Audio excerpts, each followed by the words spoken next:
Lunch తినాలనిపిస్తుంది. ఏం లేదు, ఉత్తి మజ్జిగేదండి. అది చేద్దాం. అది ఎవరైనా ఇవ్వాలన్నా చెయ్యాలన్నా ముగ్గురు వ్యక్తులకు పనికొచ్చినట్టుగా నేను చేసా. ఒక పిటికిడికి ఇంకా చాలా తక్కువ అనమాట. అప్పడాలతోనే సాల్ట్ అప్పడాల్లో వేసింది. కానీ ఇది ఇప్పుడు తినడం వల్ల ఏంటంటే మిలెట్స్ వేడేదైతే అంటున్నారో ఇంత వాటరీస్గా ఉండడం వల్ల చలవగా అయిపోద్ది ఒకటి, పోవడం వల్ల ప్రోబయోటిక్స్ వస్తుంది రెండు, మళ్ళీ మనం తిన్న క్వాంటిటీ వీళ్ళకి జావలాగే తాగుతాం కానీ మన కడుపు నిండిపోద్ది. థర్డ్ వన్ అదనమాట. నచ్చితే డిన్నర్ తినొచ్చు, లేకపోతే లేదు. కానీ ఈరోజు ఇది తిందాం అని స్పూన్ అయితే తీస్తాను.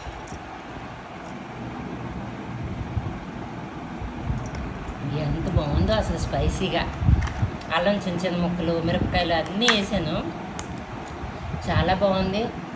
వేడి అంటే వేడి కాదా, చాలా కడుపు హాయిగా ఉంది.